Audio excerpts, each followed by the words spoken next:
ಸಾವಿಲ್ಲದ ಬ್ಯಾಟರಿಗಳು. ನಿಮ್ಮ ಮೊಬೈಲ್ಗಳನ್ನು ಪ್ರತಿದಿನ ಅಥವಾ 2 ದಿನಕ್ಕೆ ಒಮ್ಮೆಯಾದರೂ ಚಾರ್ಜ್ ಮಾಡಲೇಬೇಕಲ್ಲವೇ?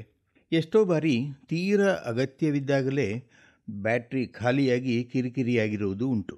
ಚಾರ್ಜ್ ಮಾಡದೇನೆ ಕೆಲಸ ಮಾಡೋ ಮೊಬೈಲ್ ಫೋನುಗಳು ಇರಬಾರ್ದಾಗಿತ್ತಾ ಅಂತ ಅನಿಸಿರಲೂಬಹುದು.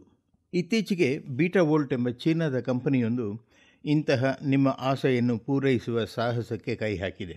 ಪರಮಾಣು ಶಕ್ತಿಯಿಂದ ವಿದ್ಯುತ್ತನ್ನು ಉತ್ಪಾದಿಸುವ ಅತ್ಯಂತ ಪುಟ್ಟ ಬ್ಯಾಟರಿಯನ್ನು ತಯಾರಿಸಿದೆ. ಕೇವಲ 15 ಮಿಲಿಮೀಟರ್ ಉದ್ದ, 15 ಮಿಲಿಮೀಟರ್ ಅಗಲ ಮತ್ತು 5 ಮಿಲಿಮೀಟರ್ ದಪ್ಪವಿರುವ ನಾಣ್ಯದ ಆಕಾರವಿರುವ ಒಂದು ಸೂಕ್ಷ್ಮಾತಿ ಸೂಕ್ಷ್ಮ ಪರಮಾಣು ಶಕ್ತಿ ಸ್ಥಾವರವನ್ನು ತಯಾರಿಸಿದೆ. ನಿಕಲ್ 63 ಎಂಬ ವಿಕಿರಣಶೀಲ ಪರಮಾಣು ಸಮಸ್ಥಾನಿ ಅಥವಾ ಐಸೋಟೋಪ್ಗಳನ್ನು ಕೇವಲ 10 ಮೈಕ್ರಾನ್ನಷ್ಟು ತೆಳ್ಳಗಿರುವ ಅರೆವಾಹಕ ವಜ್ರದ ಹಾಳೆಗಳ ಮೇಲೆ ನಾಜೂಕಾಗಿ ಜೋಡಿಸಿ ಬ್ಯಾಟರಿ ಅಥವಾ ವಿದ್ಯುತ್ ಕೋಶವನ್ನು ನಿರ್ಮಿಸಿದೆ. ಇದು 3 ವೋಲ್ಟ್ಗಳ ವಿಭವಾಂತರದಲ್ಲಿ 100 ಮೈಕ್ರೋವ್ಯಾಟ್ನಷ್ಟು ಶಕ್ತಿಯನ್ನು ನೀಡುವ ಸಾಮರ್ಥ್ಯ ಹೊಂದಿದೆ. ಅದು ಅಗ್ನಿ ನಿರೋಧಕ, -60 ಡಿಗ್ರಿ ಸೆಂಟಿಗ್ರೇಡ್ನಿಂದ +120 ಡಿಗ್ರಿ ಸೆಂಟಿಗ್ರೇಡ್ವರೆಗಿನ ತಾಪಮಾನದಲ್ಲಿ ಕೆಲಸ ಮಾಡಬಲ್ಲದು.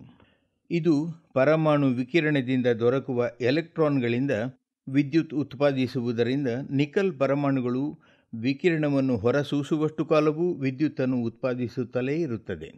ಇದರಲ್ಲಿ ಉಪಯೋಗಿಸಿರುವ ನಿಕ್ಕಲ್ನ ಅರ್ಧಾಯು ಸುಮಾರು 100 ವರ್ಷ. ಇಂಗ್ಲೆಂಡಿನ ಪರಮಾಣು ಶಕ್ತಿ ಪ್ರಾಧಿಕಾರ ಬ್ರಿಸ್ಟಲ್ ವಿಶ್ವವಿದ್ಯಾಲಯದೊಂದಿಗೆ ಸೇರಿ ಈ ಕ್ಷೇತ್ರದಲ್ಲಿ ಮತ್ತಷ್ಟು ಮುಂದೆ ಹೋಗಿ ವಿಕಿರಣಶೀಲ ಕಾರ್ಬನ್ 14 ಪರಮಾಣುಗಳಿಂದ ಒಡಗೂಡಿದ ವಜ್ರವನ್ನು ಉಪಯೋಗಿಸಿ 1 ಸೆಂಟಿಮೀಟರ್ ಉದ್ದ, 1 ಸೆಂಟಿಮೀಟರ್ ಅಗಲ ಮತ್ತು ಅರ್ಧ ಮಿಲಿಮೀಟರ್ನಷ್ಟು ದಪ್ಪವಿರುವ ಪ್ರಪಂಚದ ಮೊಟ್ಟ ಮೊದಲ ಪರಮಾಣು ಬ್ಯಾಟರಿಯನ್ನು ತಯಾರಿಸಿದ್ದಾರೆ. ಇದರ ಅರ್ಧಾಯು 5700 ವರ್ಷಗಳು. ಅದರ ಅರ್ಥ ಸಾವಿರಾರು ವರ್ಷಗಳ ನಂತರವೂ ಅಷ್ಟೇ ಸಮರ್ಥವಾಗಿ ಕಾರ್ಯನಿರ್ವಹಿಸಬಲ್ಲದು ಎಂದೇ ಇಂತಹ ಬ್ಯಾಟರಿಗಳಿಗೆ ಸಾವಿಲ್ಲ ಎನ್ನಬಹುದಲ್ಲವೇ? ಎಲ್ಲ ಬ್ಯಾಟರಿಗಳ ಮೂಲಭೂತ ತತ್ವ ಒಂದೇ. ವಿಕಿರಣಶೀಲ ವಸ್ತು ಎಲೆಕ್ಟ್ರಾನ್ಗಳನ್ನು ಹೊರಸೂಸಿದಾಗ ಅದರೊಂದಿಗೆ ಒಂದಿಷ್ಟು ಶಕ್ತಿಯನ್ನು ಶಾಖದ ರೂಪದಲ್ಲಿ ಬಿಡುಗಡೆ ಮಾಡುತ್ತದೆ.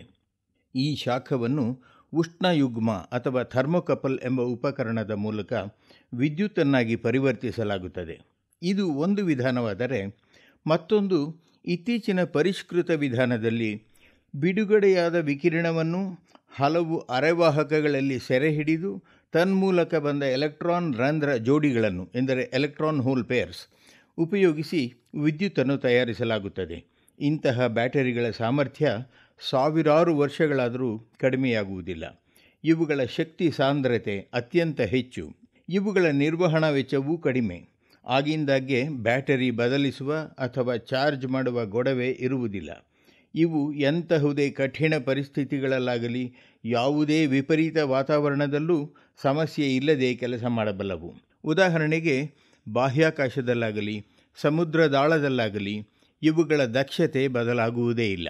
ಆದರೆ ಇವೆಲ್ಲವೂ ಪ್ರಯೋಗಾಲಯದ ಹಂತದಲ್ಲಿದ್ದು ಇಂತಹ ಬ್ಯಾಟರಿಗಳ ಕಾರ್ಯಕ್ಷಮತೆ 8% ಮೀರಿಲ್ಲ. ಕ್ಷಮತೆಯನ್ನು ಹೆಚ್ಚಿಸುವತ್ತ ಅನೇಕ ಪ್ರಯೋಗಗಳು ಅನೇಕ ದೇಶಗಳಲ್ಲಿ ನಡೆಯುತ್ತಿವೆ. ಇವುಗಳಲ್ಲಿ ಸಮಸ್ಯೆಗಳೇ ಇಲ್ಲವೆಂದಿಲ್ಲ. ಈ ವಿದ್ಯುತ್ ಕೋಶಗಳಲ್ಲಿ ವಿಕಿರಣಶೀಲ ವಸ್ತುಗಳನ್ನು ಉಪಯೋಗಿಸುವುದರಿಂದ ಅವು ಹೊರಸೂಸುವ ವಿಕಿರಣಗಳಿಂದ ರಕ್ಷಿಸಿಕೊಳ್ಳುವುದಕ್ಕೆ ಮೊದಲ ಆದ್ಯತೆ ನೀಡಬೇಕಾಗುತ್ತದೆ. ಅದರತ್ತ ವಿಜ್ಞಾನಿಗಳು ತಮ್ಮ ಗಮನವನ್ನು ಈಗ ಹರಿಸುತ್ತಿದ್ದಾರೆ. ಸದ್ಯಕ್ಕೆ ನ್ಯೂಕ್ಲಿಯರ್ ಬ್ಯಾಟರಿಗಳು ಅತ್ಯಂತ ಕಡಿಮೆ ವಿದ್ಯುತ್ತಿನಲ್ಲಿ ದೀರ್ಘಕಾಲ ಕೆಲಸ ಮಾಡುವ ಅವಶ್ಯಕತೆ ಇರುವ ಉಪಕರಣಗಳಿಗೆ ಸೂಕ್ತ ಎನಿಸಿವೆ. ಉದಾಹರಣೆಗೆ, ಹೃದಯ ಸಂಬಂಧಿ ಕಾಯಿಲೆ ಇರುವವರಿಗೆ ದೇಹದೊಳಗೆ ಅಳವಡಿಸುವ ಪೇಸ್ ಮೇಕರ್ಗಳು, ಇವಕ್ಕೆ ಬೇಕಾಗುವ ವಿದ್ಯುತ್ ತೀರಾ ಕಡಿಮೆ ಮತ್ತು ಆಗಿಂದಾಗ್ಗೆ ಬದಲಾಯಿಸುವುದು ಕಷ್ಟ. ಹಾಗಾಗಿ ನ್ಯೂಕ್ಲಿಯರ್ ಬ್ಯಾಟರಿಗಳು ಇವಕ್ಕೆ ಅತ್ಯಂತ ಸೂಕ್ತ.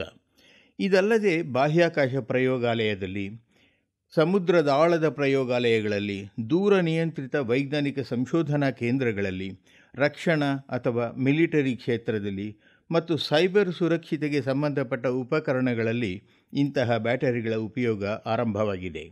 ನಿಮ್ಮ ಮೊಬೈಲ್ ಫೋನ್ ಮತ್ತು ಲ್ಯಾಪ್ಟಾಪ್ಗಳಲ್ಲಿ ಇಂತಹ ಸಾವಿಲ್ಲದ ಬ್ಯಾಟರಿಗಳನ್ನು ಅಳವಡಿಸುವ ಕಾಲ ದೂರವಿಲ್ಲ. ಹಾಗಾದಾಗ ಬ್ಯಾಟರಿ ಉದ್ದಿಮೆಯ ಗತಿ ಏನಾಗಬಹುದು? ನಿಮ್ಮ ಊಹೆಗೆ ಬಿಟ್ಟದ್ದು.